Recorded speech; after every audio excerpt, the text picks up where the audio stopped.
Anyways, exciting. All right, I want to get started. I'm thrilled to see such a good turnout here. I always worry that with all the security arrangements that we won't get a decent turnout, but this is great. Bilahari draws a good audience. So first I want to say I'm Andy Nathan. I'm a professor of political science. I'm in the Weatherhead East Asian Institute. Second thing is I want to introduce the Borton Mosley lecture series briefly. Hugh Borton was one of the founders of what was then called the East Asian Institute. He was a Japan specialist.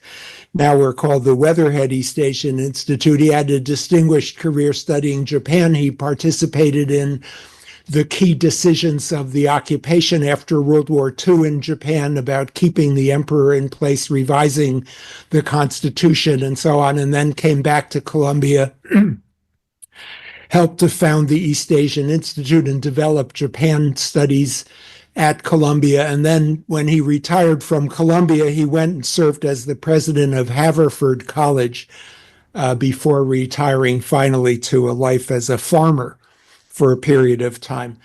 Philip Mosley was a key figure in the creation of what was then called the Russian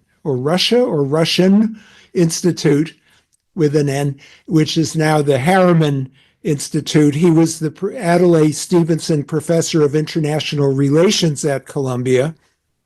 And besides his teaching career at Columbia, played a huge role in the State Department as an advisor and in the Council on Foreign Relations with Foreign Affairs magazine.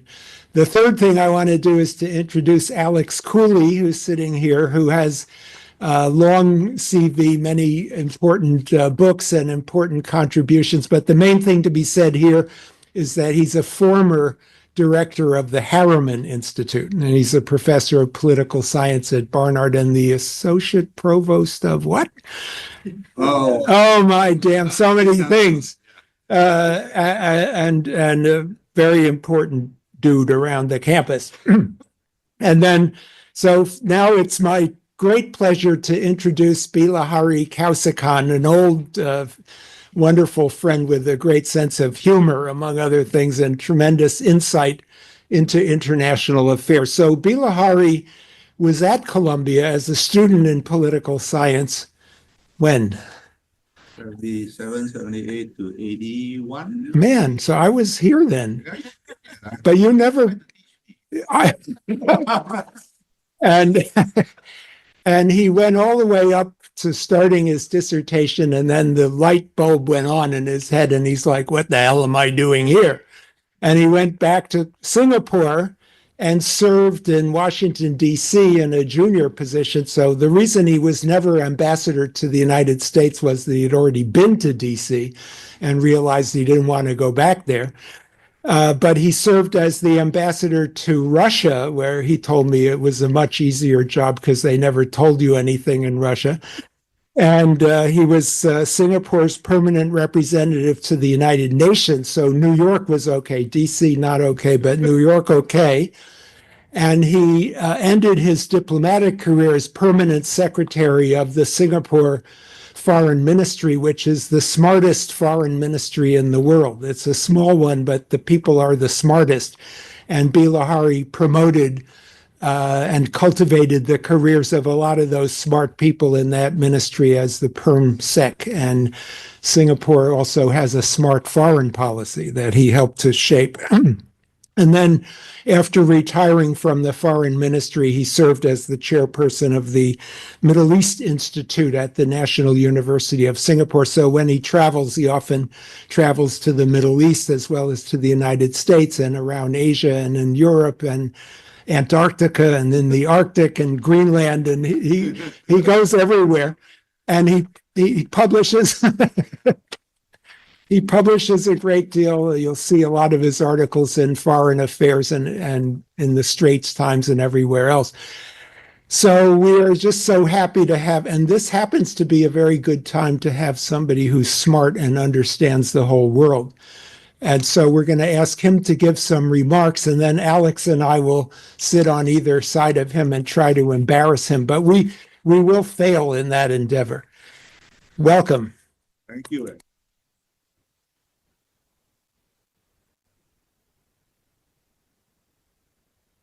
Thank you, Andy. That was perhaps too kind an introduction. Let me just turn this on.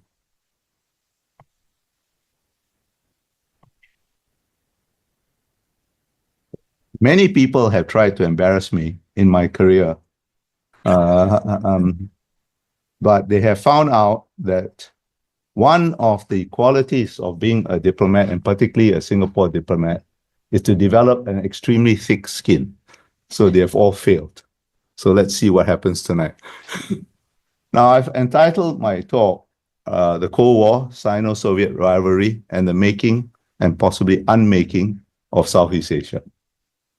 I'll take about 35 or so minutes, and then let's have a discussion.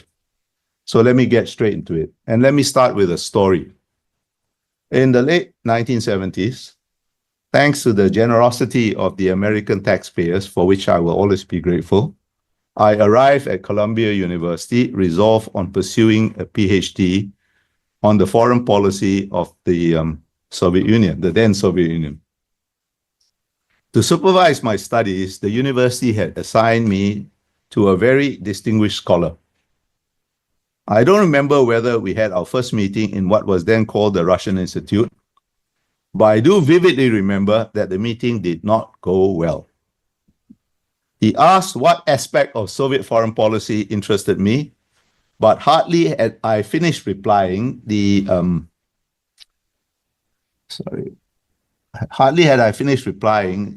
echoes of my words still reverberating in the air, when he dismissed my interest as completely inconsequential. And every attempt to persuade him otherwise was completely ignored. Ignored, huh? Not even brushed aside, just ignored. Now, clearly this relationship was not going to work. So I took myself off to the East Asian Institute, where another distinguished scholar had his lair.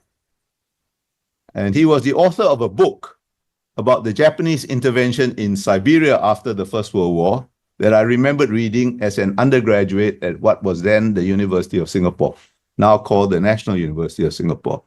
And I brashly asked him, cold, it was a cold call, to be my supervisor. That scholar was the late James Morley, which many of you know. I don't know why he agreed to take me on, and I rather regret not asking him when I got to know him as a friend when I was posted to New York as our representative to the United Nations. But perhaps his fancy was tickled when someone from Singapore had read his book, which had been published as a study of the Russian Institute, about 20 years before I barged into his office. Because I recall Professor Morley asking me if his book was prescribed reading for any course at the University of Singapore. It wasn't. I chanced upon it when browsing around in the stacks, when I should have been studying something else. Now, the topic that had been so abruptly dismissed years ago was Soviet policy towards ASEAN, the Association of Southeast Asian Nations. I never finished more than 2 chapters on my dissertation, but I still think it was not an inconsequential subject. Perhaps in the larger scheme of things at that time, Soviet policy towards ASEAN was indeed not a first-order issue, because Cold War dynamics had been profoundly modified by the US rapprochement with China, and important nuclear arms control agreements was being negotiated between the US and the Soviet Union. But as I vainly attempted to explain, it was not inconsequential to the peoples of Southeast Asia. And too much analysis of Southeast Asia forgets that it is not an uninhabited region. We live there. I am therefore delighted and deeply honored to have been given this opportunity to at last share my views on the significance of the Cold War in shaping the idea of Southeast Asia with a more or less captive Columbia University audience. I only hope that having listened to me, you do not conclude that inviting me to deliver the 2025 Borton Mosley Lecture was an act of reckless folly. Now, Southeast Asia is not a natural region, by which I mean an area that can be defined by something intrinsic to itself. The only thing intrinsic to Southeast Asia is its great diversity. And that's just another way of saying that there is nothing intrinsic to itself. Of course, there were ancient patterns of trade and other interactions linking the various peoples and polities that existed in what we now call Southeast Asia. But by the end of the 19th century, these had all been disrupted, if not completely destroyed, as the entire region had fallen under colonial rule. Thailand remained formally independent, but it actually, at first Britain and then the United States called the shots there. The colonial authorities, as a matter of policy, kept their imperial possessions separate and minimized contacts between their subjects. None of the imperial powers conceptualized their territories, the territories they control, as being Southeast Asian. And the term Southeast Asia gained currency only after the strategic imperative of recapturing the territories under occupation by Imperial Japan arose during the Second World War. This was the first time that the entire area had fallen under a single authority, and if you're going to recapture it, you had to conceptualize it more or less holistically too. But even then, Southeast Asia Command was based in Colombo, in Sri Lanka. And it did not include all the territories we now understand as Southeast Asia. And the Southeast Asia commander, Lord Mountbatten, never exercised command over all Allied forces within the area. So even as a geopolitical concept forged in the furnace of war, Southeast Asia was not entirely coherent. It is still not an entirely coherent geopolitical concept, or at least it is still a work in progress and perhaps will always be a work in progress. Although it is now generally accepted that Southeast Asia is defined by the 10 members of ASEAN, there is still some fuzziness at its edges. Southeast Asia will also include Timor-Leste when it is formally admitted to ASEAN. It is now only an observer. But there is still some debate over the timing and conditions of its membership. On the other hand, Papua New Guinea has been an observer in ASEAN since 1976. But there is a firm consensus that it will never be admitted as a member.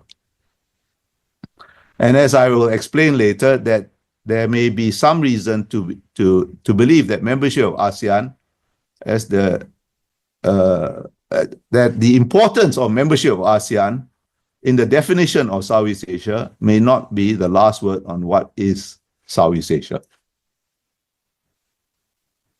Now, ASEAN and the idea of Southeast Asia it encompassed did not spring out Athena-like, fully formed in 1967 from the brows of its founding fathers.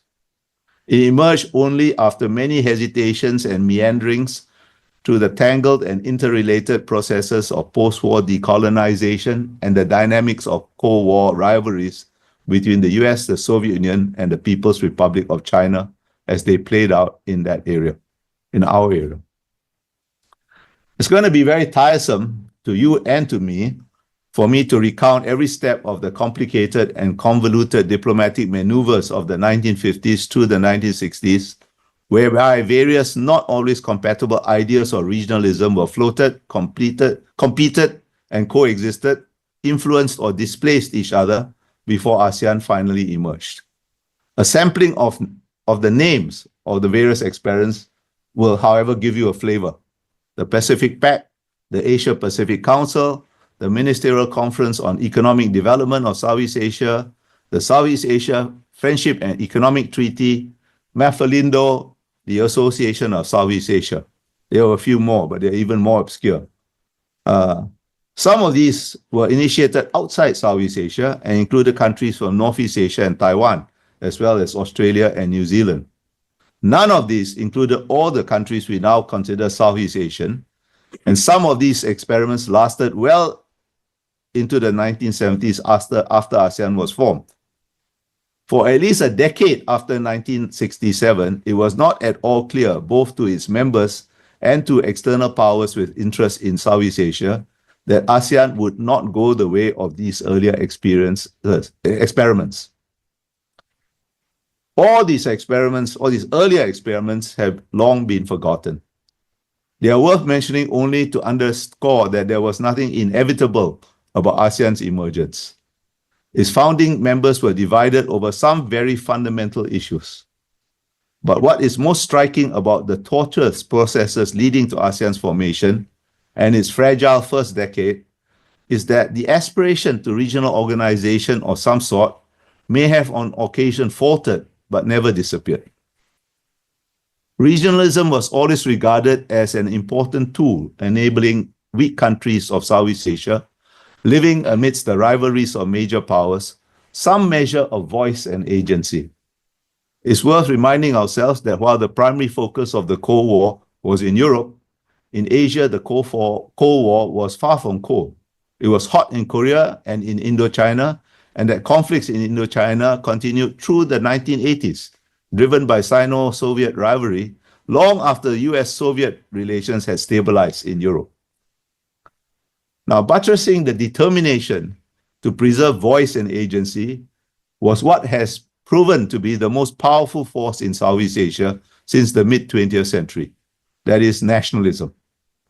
Nationalism defeated colonialism, shaped ideologies of both left and right, and with two very tragic exceptions, only two very tragic exceptions, enabled the countries of Southeast Asia to successfully navigate the risks and uncertainties of the Cold War.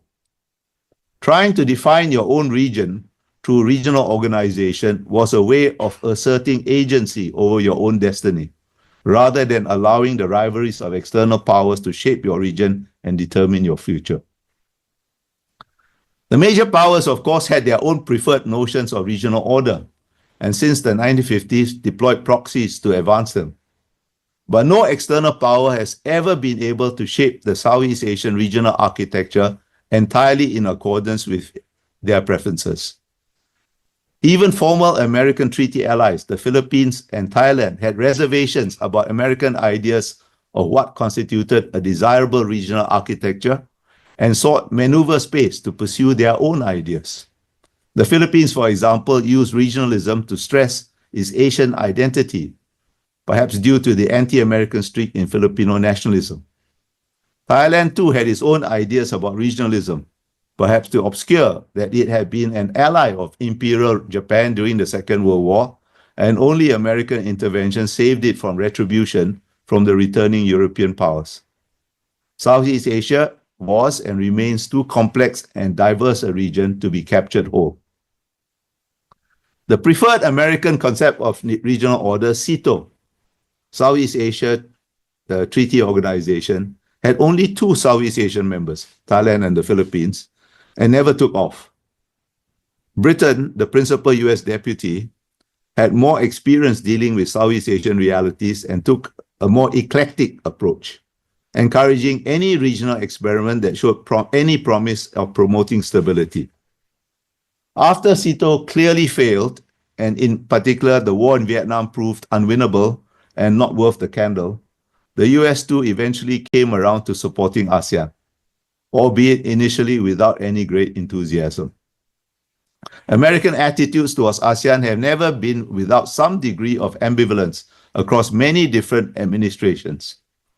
Skepticism about multilateralism, whether regional or global, and a preference for bilateralism, which maximizes American leverage, were not recent inventions of President Donald Trump. An interesting footnote.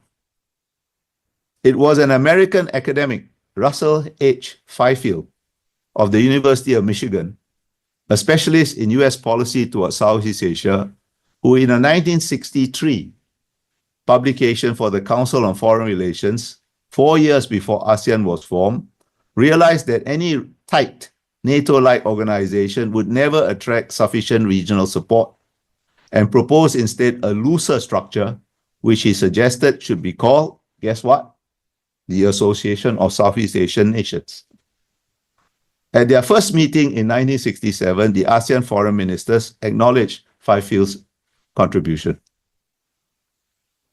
Now, the focal points of Soviet and Chinese efforts in Southeast Asia were North Vietnam, which dreamt of an Indo-China Federation under its control, and Sukarno's Indonesia, in which the Partai Komunis Indonesia, PKI, Indonesian Communist Party, was exercising growing influence, which gave a leftist cast to Sukarno's idea of Indonesia Raya, Greater Indonesia, covering most of what is in Malay called Alam Melayu or the Malay world.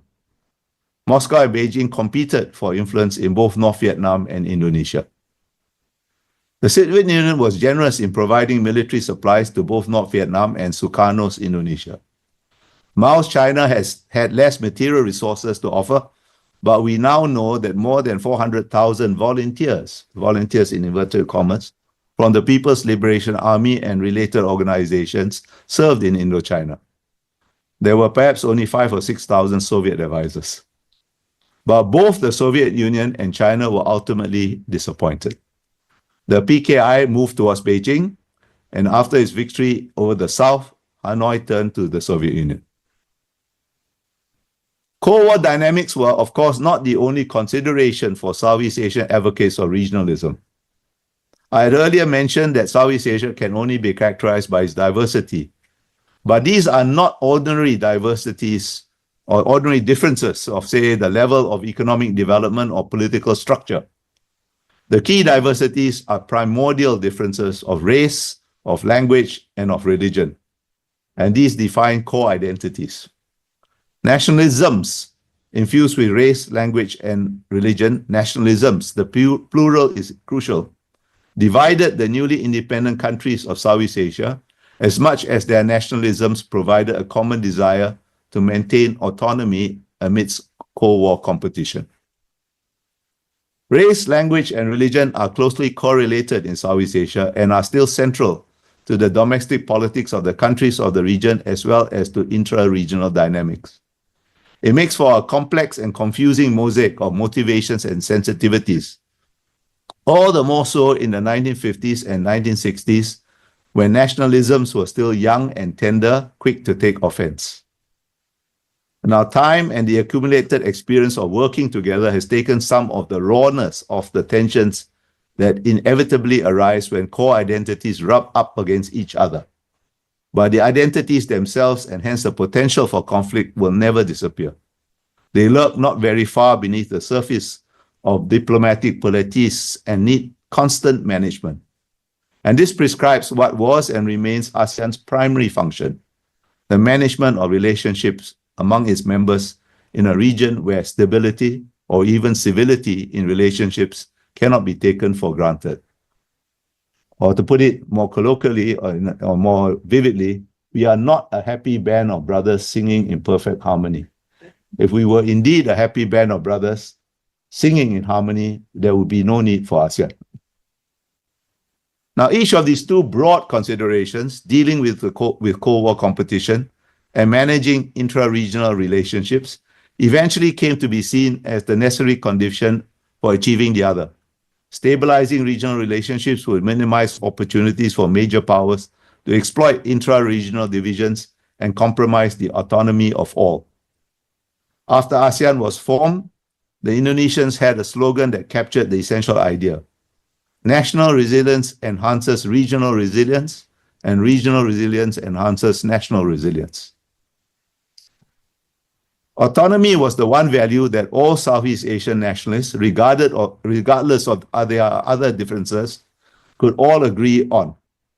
Southeast Asian countries were all interested in regionalism as a means of maintaining their autonomy.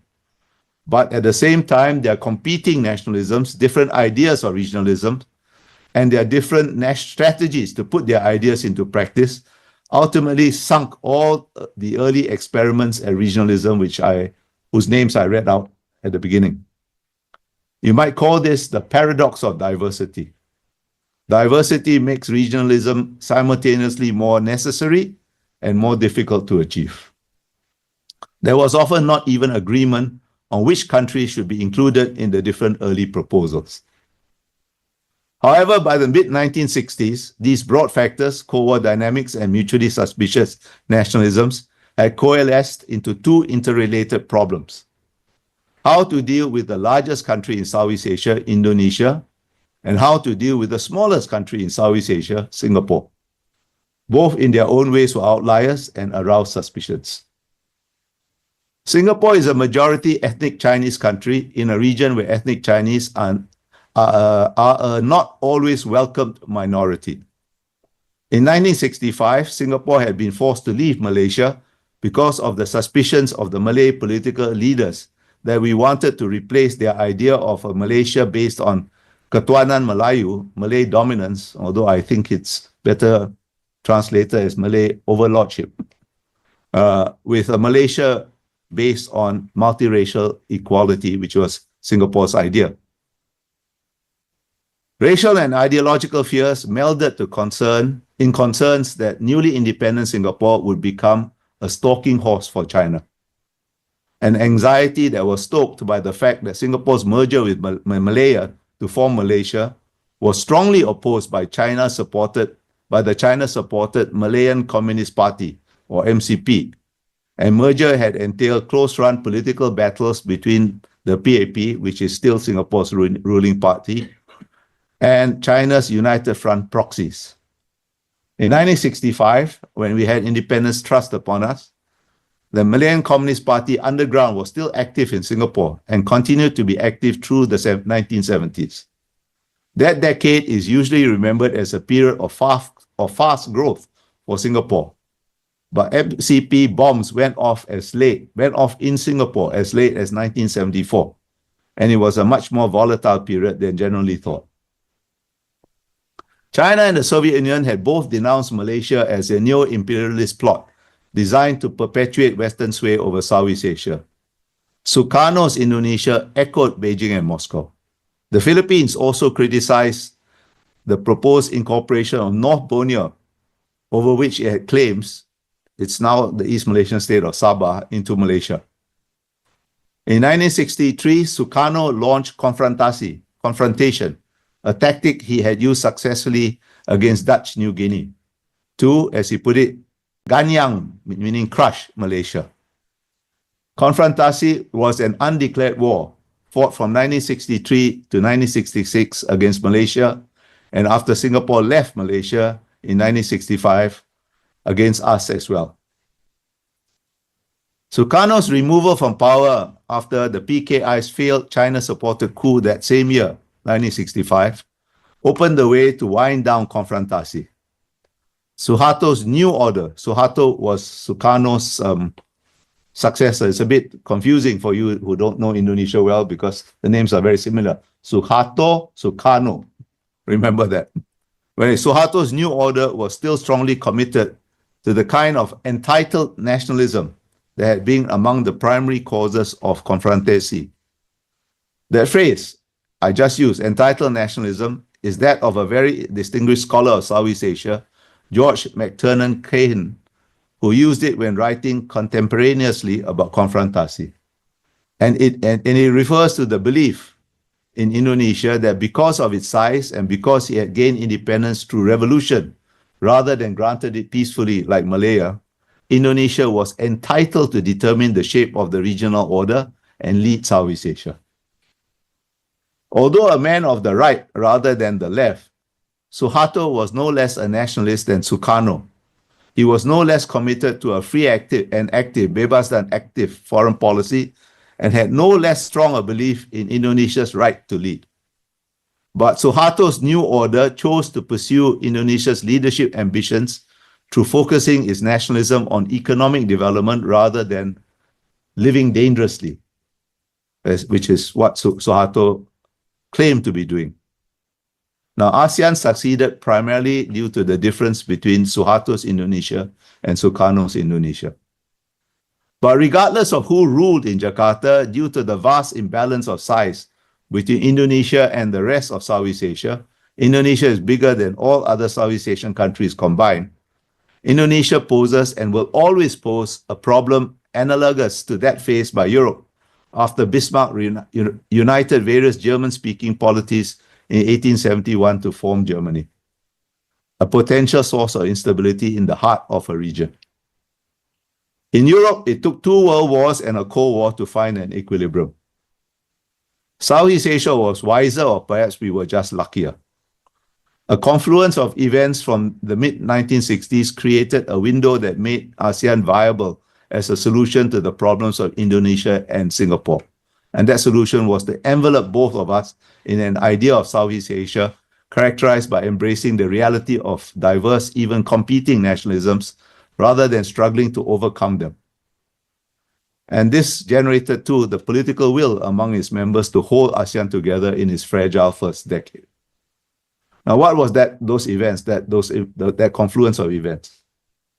Well, by 1966, Suharto's new order had brought Indonesia more into alignment with those Southeast Asian countries that saw the Cold War conflicts in Indochina as threats. Sukarno's Indonesia had a somewhat romantic idea of North Vietnam as paralleling Indonesia's own experience. A year before, in 1965, the American escalation of the Vietnam War raised fears of its spread and the entanglement of other Southeast Asian countries to a new level. And this enhanced the attractiveness of regional organization as a buffer. And 4 years later, Richard Nixon's 1969 Guam speech made clear that regional states would have to take greater responsibility for their own security, lending urgency to efforts to stabilize non-communist Southeast Asia. In 1973, the US withdrew from South Vietnam, Laos, and Cambodia, leaving them to their fates. In 1975, all of Indochina fell to communism. This was a shock equivalent to that Mr. Trump has administered on Europe by making clear his intention to stop the Ukraine war even at Kiev's expense. Southeast Asia went through it half a century earlier. It brought a new focus and sense of purpose to ASEAN, which had managed to hold together, but was nevertheless still drifting rather than setting clear directions for itself. All the 5 original ASEAN members were anti-communist, even if they professed non-alignment. All 5 had faced violence from communist insurgents or subversives. In 1976, a year after Indochina fell, ASEAN held its first summit in Bali and signed the Treaty of Amity and Cooperation, which was open to accession by other Southeast Asian countries. It was meant as a gesture to the new governments of Indochina. None showed the slightest interest. 2 years after the Bali summit, on Christmas Day 1978, Vietnam, with the Soviet Union at its back, invaded democratic Kampuchea, as Cambodia was then known, overthrew the Chinese-supported Khmer Rouge, and installed a puppet regime. This was another salutary shock to ASEAN. A newly reunited Vietnam had been speaking ominously about bringing what Hanoi called genuine independence to Southeast Asia. Its invasion of Cambodia and installation of a puppet regime gave a sharper focus to ASEAN's fears and further urgency to ASEAN cooperation. 2 months after the Vietnamese invasion of Cambodia, in February 1979, China invaded Vietnam. This initiated another fundamental shift of Cold War dynamics in Southeast Asia, which eventually led to Beijing dropping its support for Southeast Asian communist insurgencies and working with ASEAN to oppose the Vietnamese occupation of Cambodia. And this implied that China de facto accepted ASEAN's idea of regional order, although Beijing still retained its own ideas about what that regional order should be used for. Not ideal, but better than Beijing's previous position, which was to oppose ASEAN. I still remember, because I was at Columbia at that time, I still remember the bewilderment of an American friend, a student at Columbia Journalism School, where we are this evening, at my response when he brought me the news of China invading Vietnam, excitedly waving the New York Times. I told him I had not thought that China would do us such a big favor and that ASEAN would now probably be all right. His bewildered response taught me something about the naivete of some Americans about power. The Vietnamese invasion and occupation of Kampuchea or Cambodia was a Sino-Soviet proxy conflict. It was beyond ASEAN's strategic weight to find a solution to a big boys game. A solution had to await a shift in what the Soviet Union used to call the global configuration of forces. But for the entire decade of the 1990s, ASEAN played a secondary but nevertheless critical diplomatic role in preventing a Vietnamese fait accompli, so that when the configuration of forces did finally shift, after Gorbachev came to power and started to retrench Soviet overextensions to concentrate on perestroika, a solution involving an act of self-determination for Cambodia was still possible.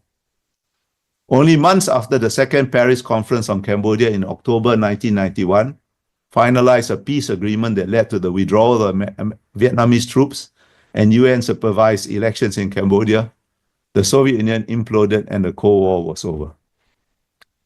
I do not intend to describe all the twists and turns of ASEAN's diplomacy on the Cambodian issue during the 1980s, except to say that the greatest complexities were not dealing with adversaries, not dealing with the Soviet Union or Vietnam or its allies.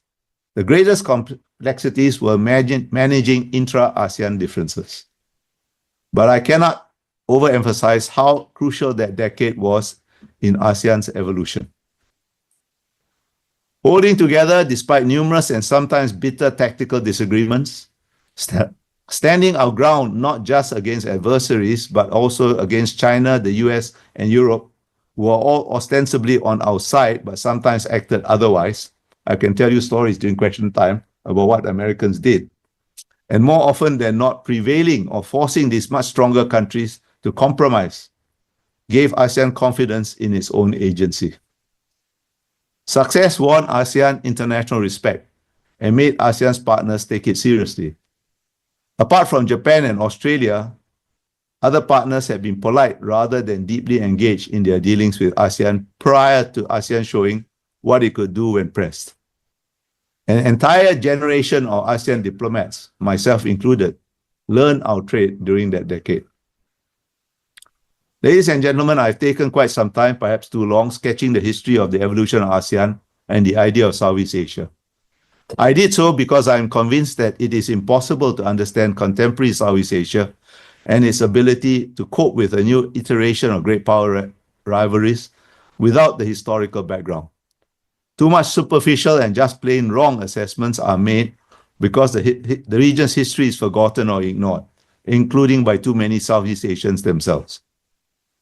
Let me now suggest what lessons we can take from the history I sketched in order to better understand ASEAN and the challenges it faces as it navigates an increasingly complex strategic environment. There are two broad lessons.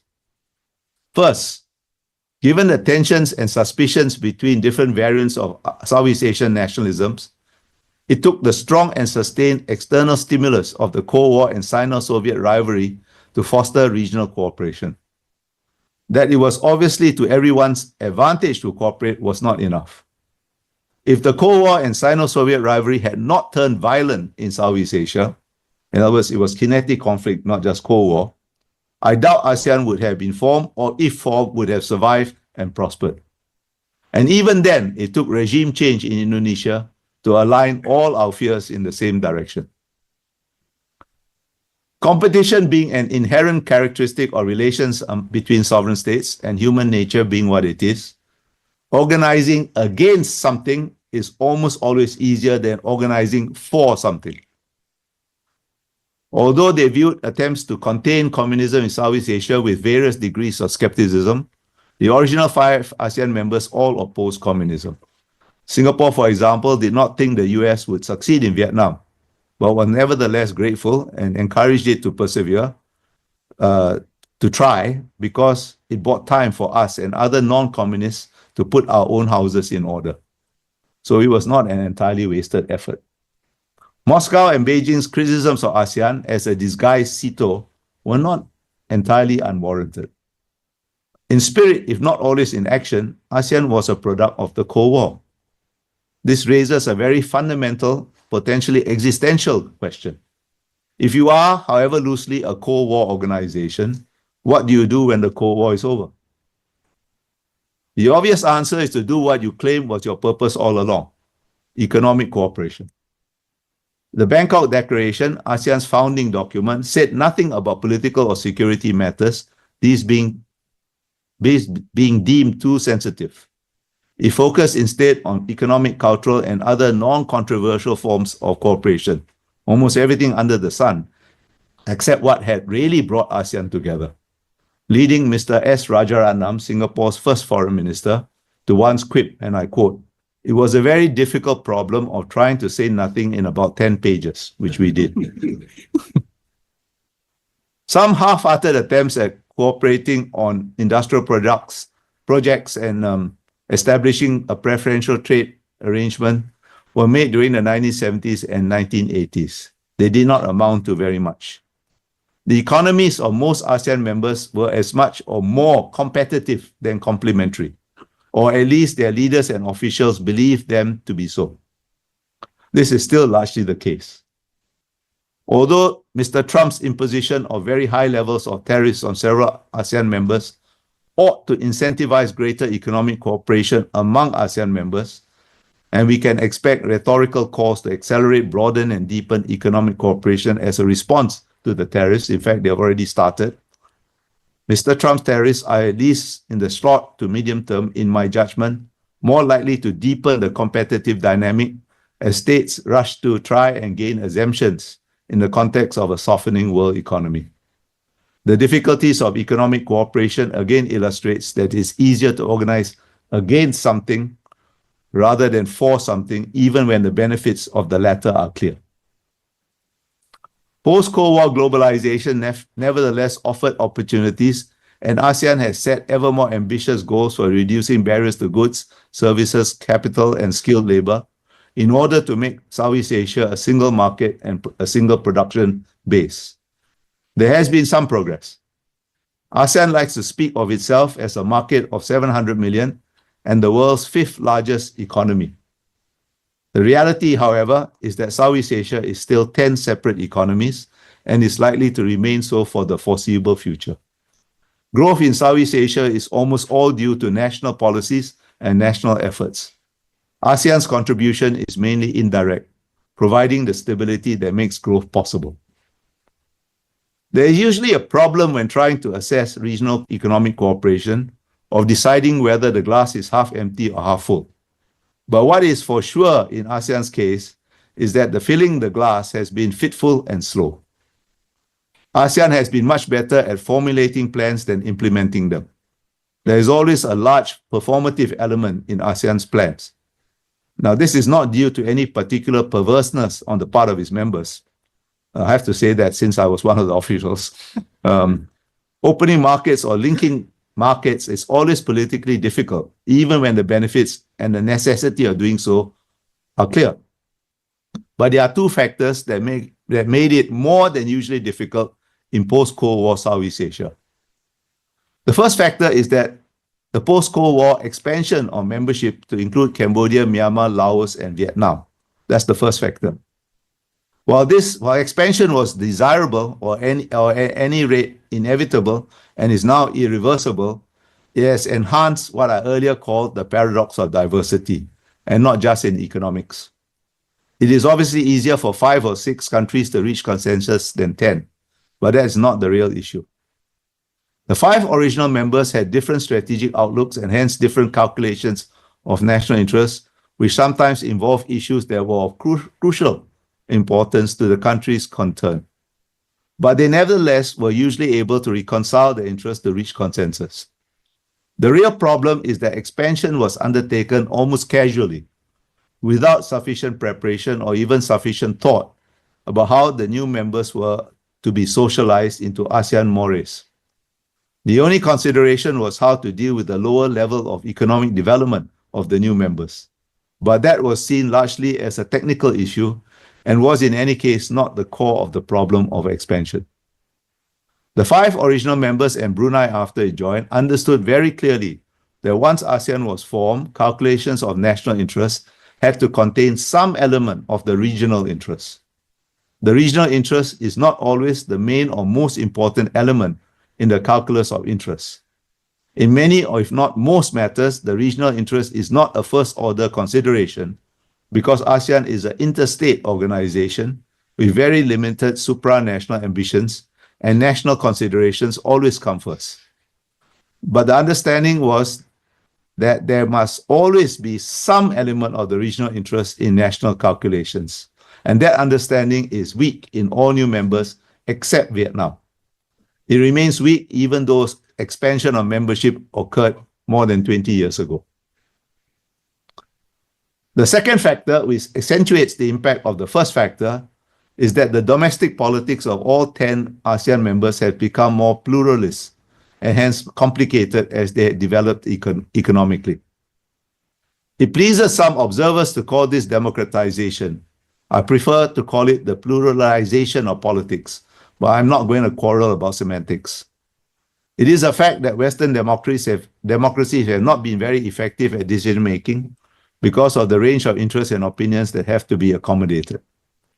In Southeast Asia, the complications of politics that have become more pluralist do not manifest themselves or play out in the same way in every ASEAN member, but they cannot be ignored in any member.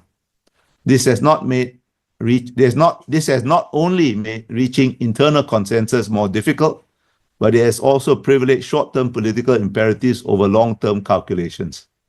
The degree to which this has occurred varies from country to country, but it is never entirely absent in the domestic decision-making of every country.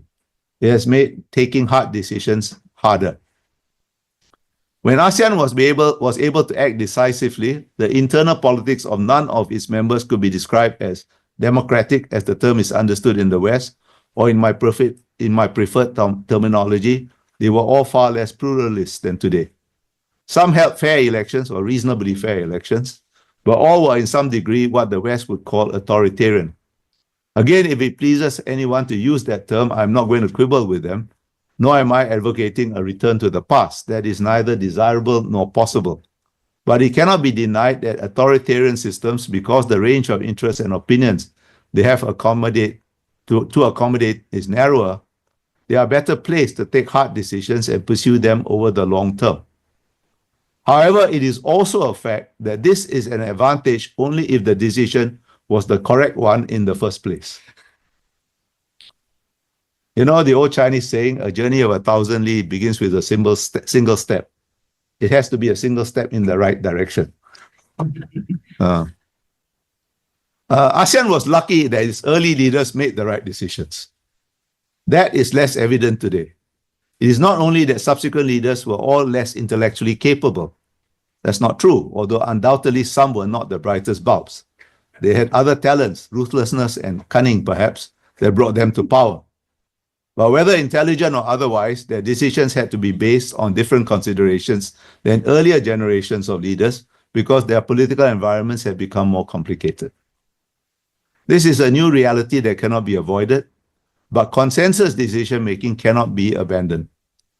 Decision-making by consensus is the logical consequence of what I identified as ASEAN's primary purpose, the management of intra-ASEAN relationships and the tensions between different nationalisms. Deciding by consensus reassures the small that the big will not impose their will on them. Equally, it reassures the big that the small will not gang up against them. Any other modality of decision-making risks small differences escalating into major problems or even conflict. Decision-making by consensus and its corollary, non-interference in the internal affairs of members, has often been modified in practice, but it cannot be abandoned as a principle. It is slow, it is inefficient, it often results in the lowest common denominator setting the pace. It means some decisions are avoided and too many are merely performative. But this is the price we pay for having any sort of regional organization at all in an imperfect world. And it is a price well worth paying if you contrast the state of Southeast Asia in 1967 with the state of Southeast Asia today. It was not for nothing that we were then commonly referred to as the Balkans of Asia. Today we have our problems, which region is without problems, and most international issues do not lend themselves to definitive solutions, but can only be managed. Still, by and large, Southeast Asia is at peace with itself and the world. ASEAN, for all its imperfections, has proven to be a not ineffective tool for managing intra-Southeast Asian problems and blunting the sharpest edges of intra-regional differences, even if it cannot erase them. The question that confronts us now is how to keep it this way. Well, we are what we are, and for reasons I hope I have made clear, ASEAN is unlikely to change in any fundamental way. It is a product of the history of a particular region. We have to work with the tools that is at hand. And as I have very often had to tell critics of ASEAN, it is utterly pointless to criticize a cow for being an imperfect horse.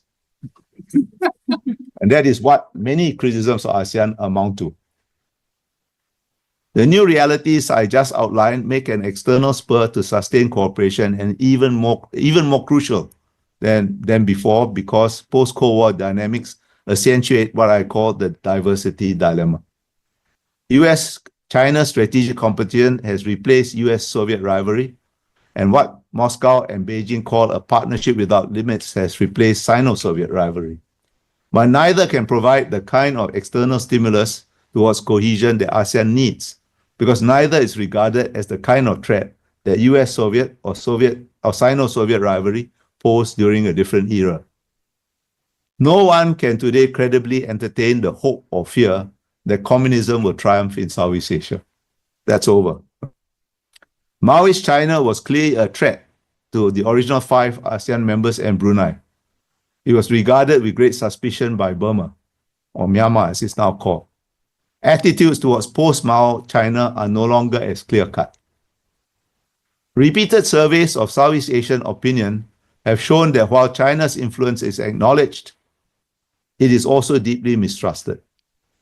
By virtue of its contiguity, its size, and its economic weight, China will always enjoy significant influence in Southeast Asia.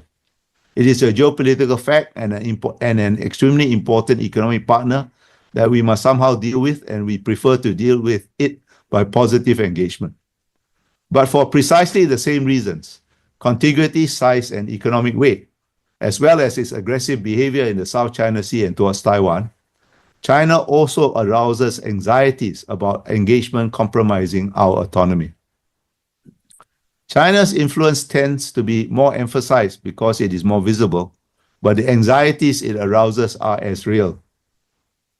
This has resulted in a quiet but significant shift of attitudes towards the US military presence in Southeast Asia as a necessary balance to China that allows us to engage China positively without compromising our sovereignty.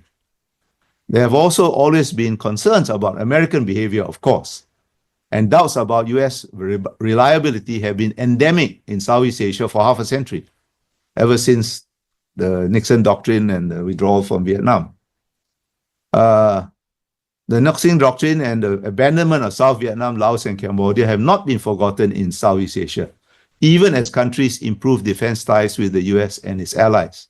As such countries that are improving defense ties with the US include old enemy Vietnam, and a country which still has a very strong non-aligned tradition, Indonesia. Now, such doubts about America's reliability have certainly risen after Trump returned to power, but long predate this administration. Both the new appreciation of the indispensable UL role in maintaining balance and endemic questions about its reliability are part of Southeast Asian reality. The West tends to lump China and Russia into one category of authoritarian, largely because of China's support for Russian aggression against Ukraine. Southeast Asia does not accept such a simplistic categorization. Russia is not a significant strategic player in Southeast Asia, but even Singapore, which has taken a strong position on Ukraine and imposed our own sanctions on Moscow, sees no advantage in shunning Russia and continues with bilateral exchanges. Ukraine is not a bilateral issue for us, and not for any other Southeast Asian country vis-a-vis Russia. Other countries have even more nuanced positions on Ukraine and relations with Russia, in particular the Muslim majority countries who see Western double standards at play in the contrast between Western responses to Ukraine and Gaza. For instance, Malaysia will conduct very high-level visits to Russia later this year. Malaysia is the current chair of ASEAN. This brings me to the second broad lesson from the history I recounted. Even during the height of the Cold War and Sino-Soviet rivalry, the countries of Southeast Asia have never looked at their choices in a binary way. This is even more so today. I am constantly surprised at the apparent difficulty many otherwise astute commentators, not solely but particularly in the West, have in grasping this simple and to me perfectly obvious fact. I have often written about this and so will be brief because we are running out of time and also because I'm sick of repeating myself. Details for anyone interested during question time, please. When we say, as we perhaps do too often, that we do not want to choose in the context of US-China rivalry, what we really mean is that we do not conceive of our choices in a binary way, just as between Washington and Beijing. We mean that we will exercise our agency, and even the smallest state in the most dire of circumstances always has some agency. Otherwise, I would not be here talking to you, because Singapore, as we know it today, would not exist. We always have an agency, some agency to follow our interests in whatever direction they may take us. And we see no need whatsoever to neatly line up all our ducks in one direction or another. This prescribes an omnidirectional foreign policy. I was going to say that South Asian foreign policy is always polygamous and never monogamous, but these are politically correct times, so I didn't say that. We may balance with one major power in one domain, bandwagon with another power or several other powers in a different domain, hedge with several others in other domains. And what we do does not foreclose working with other powers, even rival powers, in some other way in the same domain.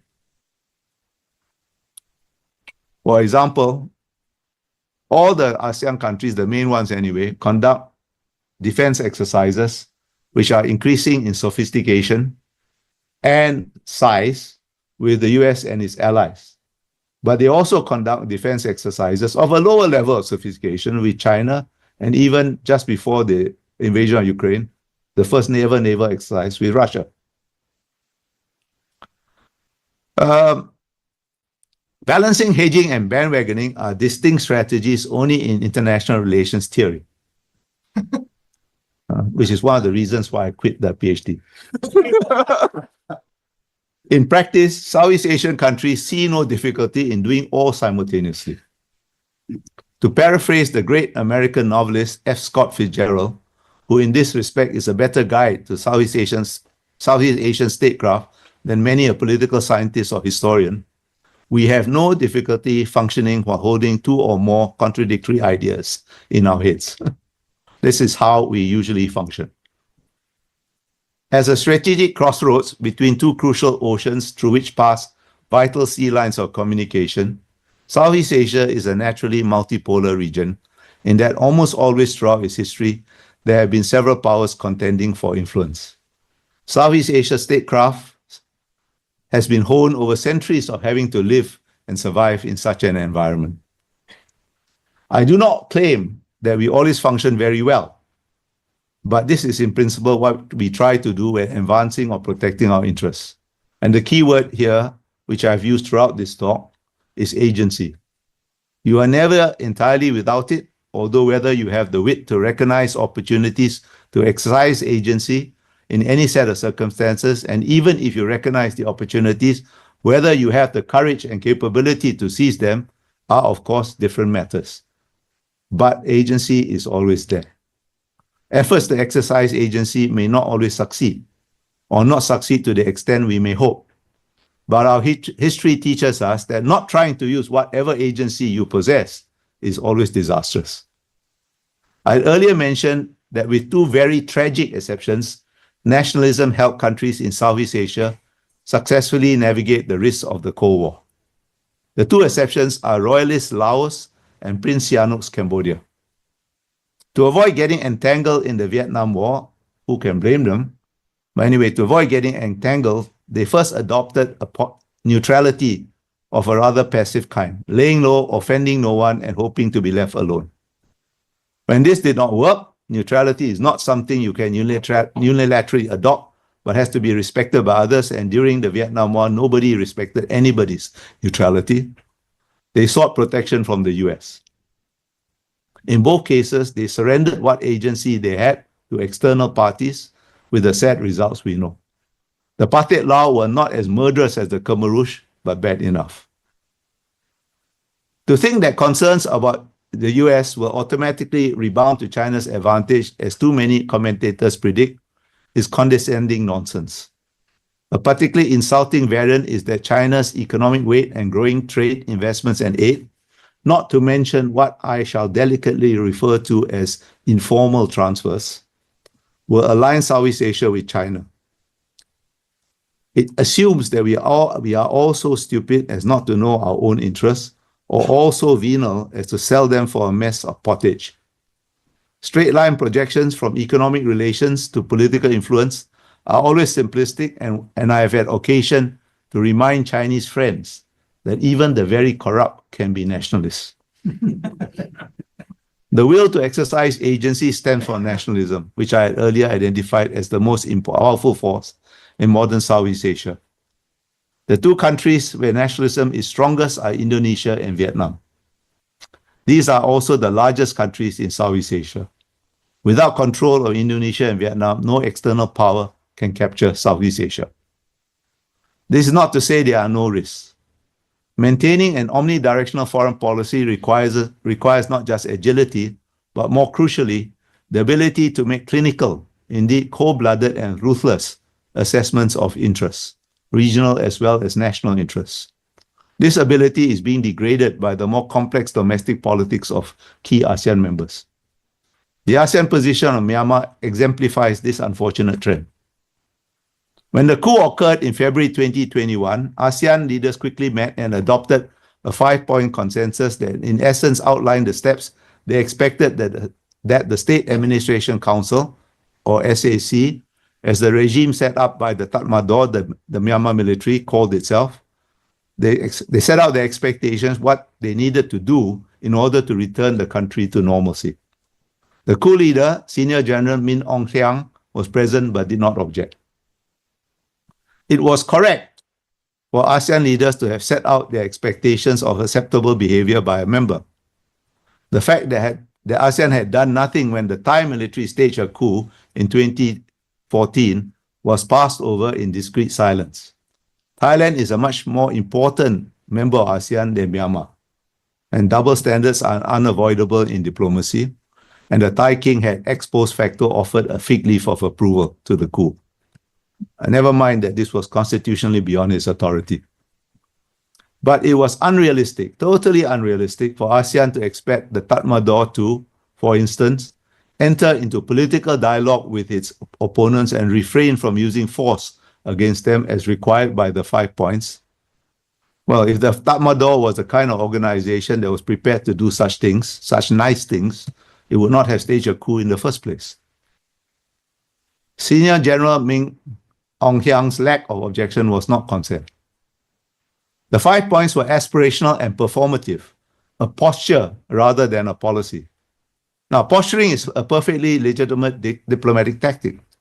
For example, votes in the UN General Security Council, votes on UN General Assembly's resolutions are postures, expressions of aspirations towards certain types of conduct, or that certain principles be adopted as international norms. As the countries that make those votes often have neither the capability nor the intention to implement their votes. And in any case, UNGA resolutions are not binding. But to insist that ASEAN did that the SAC be barred from attending ASEAN political meetings until it complied with the 5 points was to take matters far too far. ASEAN has neither carrots nor sticks to influence the Tatmadaw. It can only talk to it. And if you refuse to let the SAC attend your meetings, why should it talk to you? By confusing a posture for a policy, ASEAN only made itself look ineffectual. Posturing on a moral high horse may make you feel good for a while, but it is not very comfortable and does not make for an edifying spectacle. By contrast, when the Tatmadaw, then in power after an earlier coup, exercised large-scale violence against a civilian uprising in 1988, ASEAN had, against sustained Western pressures, patiently engaged it for decades, and even allowed Myanmar to join ASEAN in 1997 until the Tatmadaw gained enough confidence to loosen its grip and allow fairly genuine elections in 2010. The 2021 decision to exclude the SAC was clearly driven by short-term domestic political considerations primarily in Indonesia and Malaysia, but unfortunately and sadly, Singapore joining them. Thailand, which has had a series of weak governments since Thaksin was ousted in 2006, was ineffective in injecting a greater sense of realism into ASEAN's approach. It was a particularly ineffective government and an ineffective foreign minister at that time. I spent some time on Myanmar because the consequences of allowing domestic considerations to determine strategic policies was not just to make ASEAN look foolish. If that was all, it would not matter very much. But Myanmar has begun to split ASEAN. Bangkok has gone its own way to engage the SAC.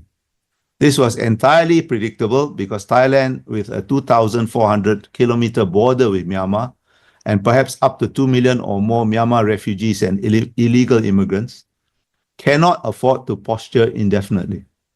The emerging split reinforces a long-standing divisions between mainland and maritime Southeast Asia, and the different strategic calculations of Mekong riparian states and those states who look to the seas, the former looking more naturally northwards towards China than the latter. Vietnam is caught in between because the Mekong and the South China Sea are both important to it.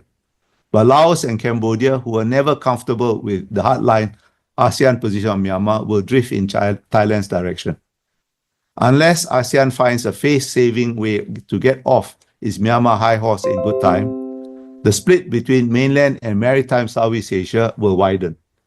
ASEAN will still exist as an organization. Its members will continue to try to maintain omnidirectional foreign policies, but the geopolitical consequences of a split between mainland and maritime at a time of strategic uncertainty are potentially very grave. The risk arising from ASEAN's mishandling of the Myanmar issue underscores the dangers of soft-headed or sentimental thinking and confusing feeling good for actually doing good. Ladies and gentlemen, I've spoken for far too long, so I'll wrap up here. But I do not want you to leave with the impression that I think Southeast Asia future is totally bleak. There are real problems that will complicate our ability with the difficult times that lie ahead, but there is no a priori reason to think that we will not survive. Southeast Asia is resilient and adaptable. We have gone through far worse with far less diplomatic, economic, and military capabilities than we now command, and not merely survived, but prospered. For Southeast Asia, the path ahead will get steeper and rockier, but will still be navigable. We will adapt to Mr. Trump's policies and have already begun to do so. Unfortunately, however, that may not be the end of the story. In geopolitics, in my view, Mr. Trump is more a catalyst than anything else. I use the term catalyst in the sense of something that speeds up processes. The geopolitical disruptions he has caused in his first term and at present arise from the acceleration and thus the accentuation of geopolitical adjustments that were already underway before either his first or second terms as president. The risks they generate are what Donald Rumsfeld called known unknowns. But the changes he's trying to force on the world through tariffs take us into the realm of unknown unknowns. It is not certain that he will succeed in all of what he says he wants to do. He seems to see tariffs as a kind of a Swiss Army knife, a universal tool to pursue multiple goals. But regardless of whether he succeeds or fails, at some point, trade and geopolitics, the known unknowns and the unknown unknowns could merge, hypercharging uncertainties. Still, we should never despair. It is pointless to just complain that our cheese is no longer where we were accustomed to find it, and I don't think we will do so. Barring a catastrophic event such as a kinetic and not just a trade war between the US and China, which seems unlikely given nuclear deterrence, I am not clairvoyant, but I am reasonably confident that ultimately, after as many or more hesitations, false starts, dead ends, and meanderings as those from which ASEAN emerged almost 60 years ago, the uncertainties Mr. Trump has generated will lead to a broader East Asian structure that will afford more scope and maneuver space to the small countries of Southeast Asia. And on that, I made somewhat cryptic note, I shall end.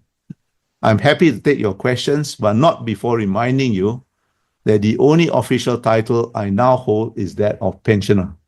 Thank you again for the opportunity to speak to you and for listening so patiently to me. Thank you. What you get now?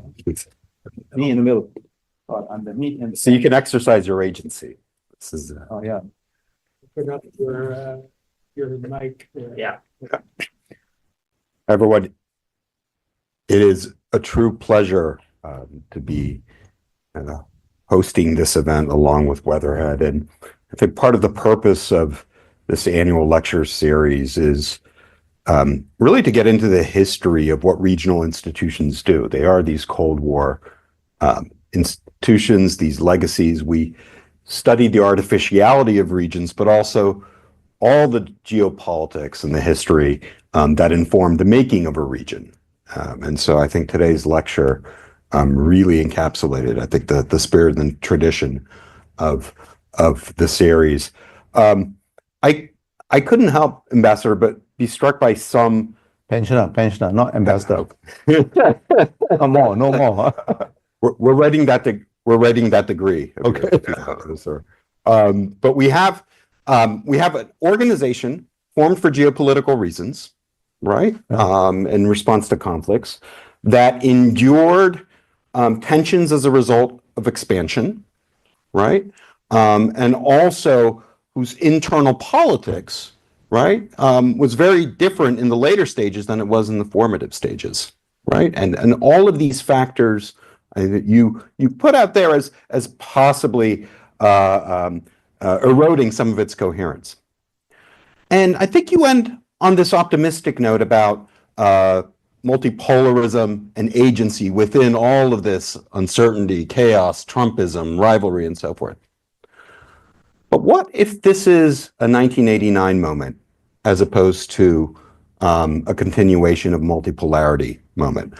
What if, rather than being able to leverage competition, Moscow, Beijing, and now Washington decide to divide the world up into three different spheres, and Mr. Trump gets Greenland, it gets to act in a predatory fashion towards the Americas, Mr. Putin is ceded Ukraine, and then Beijing is given a green light, perhaps in Taiwan, perhaps to exert a sphere of influence. What is the agency there, and what would the reactions be to, and how likely or unlikely is this scenario? Well, I can't say this scenario is impossible, because nothing is impossible. It is not impossible that as we sit here, a meteor will come through the ceiling and kill us all. It's not very probable, but it's not impossible. Now, I don't think this is a very likely scenario. It's not impossible for a number of reasons. The first is, if you look at, it's still early days, huh? It's only about 3 months old. It's called like 3 months. I know it feels longer, but it's only 3 months. We have to keep reminding yourself of that, right?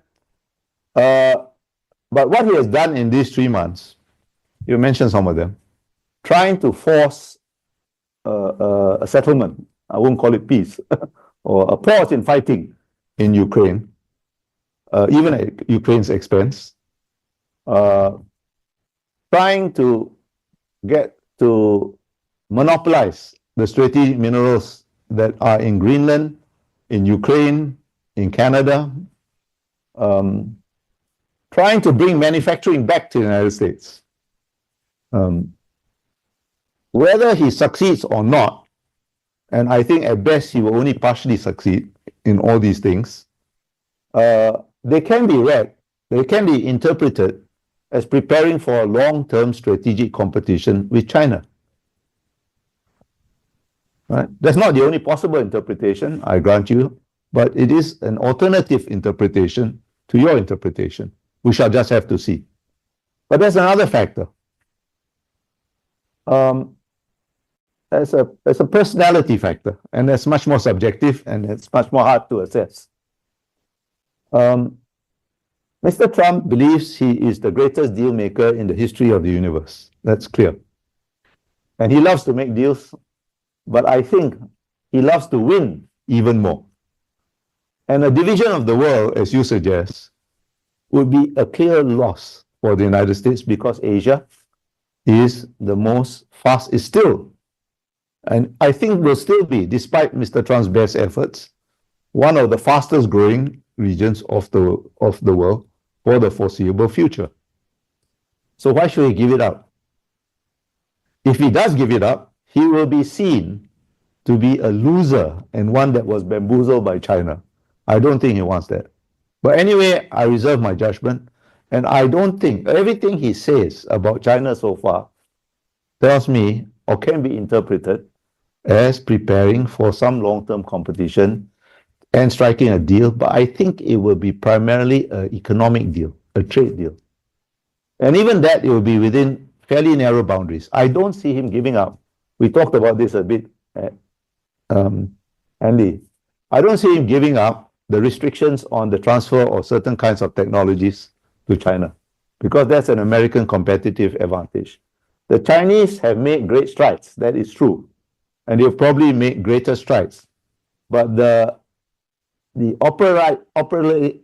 implementation of those breakthroughs still rests on a foundation of American technology, particular semiconductor technology at the high end, right? So I don't see him giving it up. If he cuts a deal, it'll be a trade deal. He'll probably start from the premise, hey, you didn't even fulfill the 1920 deal. So let's talk about that first before we talk about anything else. And I want more now, right? But he will, of course, present it as the greatest deal in the universe, in the history of deal making. But we'll see. I don't know. I can't say for sure, but I don't buy your scenario. Okay. So your theory of Trump gives him more credit for being smart than we are inclined to do. But let's say you're right.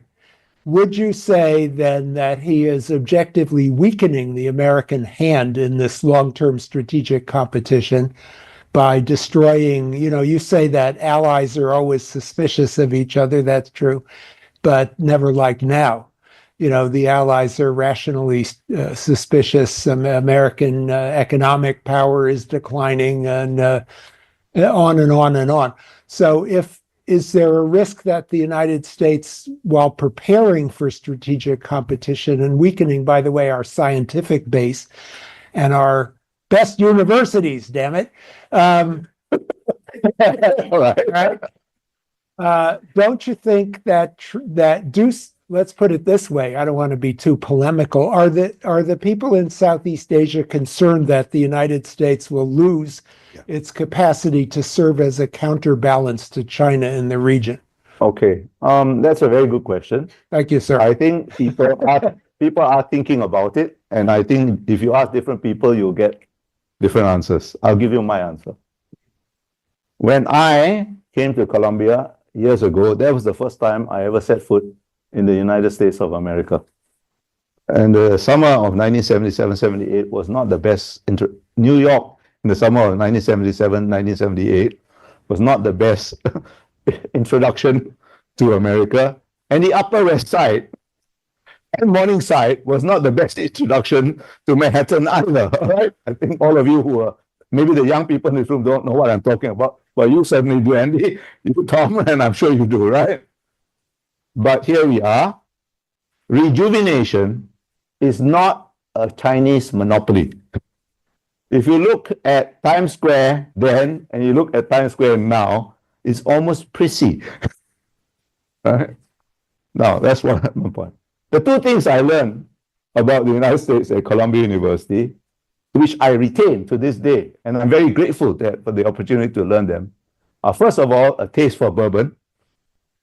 And secondly, I realized, and this is not a thought that comes naturally to anybody from East or Asia, including Southeast Asia, that America was founded by people who really did not trust government too much, and therefore made central government weak as possible. In all Asian political cultures, East Asian, Southeast Asian, Northeast Asian, good government is equated with strong central government. But I realized that is not true in this country. And I also realized that the essential sources of American strength, resilience, and creativity do not reside in Washington, D.C. People from Washington, D.C. will vehemently deny that. They actually reside in your civic institutions, in universities, in research laboratories, in Wall Street, in corporations. Now, Trump is weakening them, right? And bring you here to be optimistic, man. Wait. I will revert to Singapore side and be pessimistic. So, and all these, and that is the essential source of your strength. Now, it takes some time to manifest. It is being damaged, but I believe it will rejuvenate. Now, how long is where my Singaporean pessimism comes in? How long, we cannot say. We do not know. There may be quick corrections because you can already hear rumblings within Mr. Trump's camp, shall we say, whether on the Hill or in the private sector, that hey, boss, this is not what we signed up for, right? And Mr. Trump, the good thing about being totally transactional like Mr. Trump and totally shameless is that you can turn on a dime and say, this is what I wanted to do all along. He finds no difficulty in doing that. He's done it before, right? So I am not so pessimistic. I'm not so optimistic. And his calculation is a very simple one, Actually, a lot of the things he's doing, at least in the geopolitical field, I make a difference between the trade. Trade is really going into new territory, But in the geopolitical field, as I said, he is actually accelerating existing tendencies. I remember when I was at Columbia, I stumbled across, again, while I was supposed to be studying something else, the works of this American theologian and political philosopher, Reinhold Niebuhr. Am I pronouncing it right? And I remember reading in one of his works, I think it was Moral Man and Immoral Society, that, Americans being fundamentally uncomfortable with power, when they exercise power in pursuit of their interests, feel it necessary and believe in the necessity of wrapping it up in some idea of higher moral significance or wider moral significance. What Mr. Trump has done is rather brutally rip that wrapping off. Look, all the things I said, he did not invent skepticism towards regional institutions and multilateral institutions. It's always been there. He did not invent unilateralism. Remember Mr. Richard Nixon, overnight on the 15th of August, I believe, 1971, destroying a central pillar of the Bretton Woods system by taking the American dollar off the gold peg without telling anybody, not consulting a single ally, and throwing Europe into chaos. Remember the Vietnam War when, you cut and ran. Well, you may have forgotten, we haven't. In other words, what I'm trying to say, the shining city on a hill has always cast a dark shadow. You guys live on the hill, so the shadow is not evident to you. We have always lived below the hill, so we have been conscious about it. And that is why we have always dealt with America on the basis of common interests and not deluded ourselves that we share common values. I can understand why Americans are very upset. Americans like you, like all the people in this room. If I were you, I would be upset too. All right? But I'm not you. We have never, ever, all Southeast Asia, including some of your Asian allies, never regarded American democracy with uncritical admiration, and we have never recoiled in horror from all variants of authoritarianism. We have our own interests. He's going to damage some interests of ours, for sure. He's already done so. This 10% across the board tariff plus, good God, thing is going to slow growth for all of us. It's going to be particularly bad for a country like Singapore because world growth is going to slow, right? And you may or may not know, trade to GDP, the proportion is 300 times our GDP. There's no country in the world that has a larger proportion. Now, there are only 3 growth centers in the world, major ones, right? There's China, which is slowing down for its own internal reasons, and I don't think it's going to get back to very high growth rates. And this new tariffs, this is not going to help China. Europe is in some deep trouble. It's so deep trouble, they are only beginning to realize how deep the trouble they are in. And Europe cannot recover economically until Germany recovers, and that will take quite some time. Because Europe now cannot spend everything on social spending and neglect defense. They have to do both. And that's going to be very painful. So who's left as a growth locomotive? It's only the US. And if Trump damages the US economy, and every economist seems to think so, except Peter Naravo, I don't often agree with Mr. Musk, but when he said that this guy is a moron, I tend to agree. In fact, I've never agreed with Elon Musk, except this one time. All right. Now, he has ripped the wrapping off the reality of American power. And I think his calculation is a very simple, even simplistic one, but at least in the short term, it's not a wrong one, right? His calculation is, hey, you guys in Europe, you guys in Asia, you can't do without me, because you in Europe, you can't deal with Russia without me, at least minimally at your back. And you with Asia, even if you all combine, you cannot balance China. So what the hell, you better do as I tell you. That is true in the short to medium term. It will be true longer for Europe, because Europe has got itself in a more than usual muddle. But it's going to be true for some time in Asia too. Now, my last cryptic remark, let me try to elaborate that, right? If he hyper accelerates the uncertainties, as I fear he will do by merging the known unknowns and the unknown unknowns, what will we do? What is the natural Asian instinct? It's going to be to hedge, to find a new balance. And it's not going to be China, because China is the reason we need America. What is going to happen is that I think we're already on that trajectory. This will accelerate it. Japan and South Korea will become nuclear weapon states, independent with their independent deterrence, loosely within the American system, just like France and Britain. Now that will freeze a multipolar, multi-dimensional balance, nuclear balance of terror in East Asia.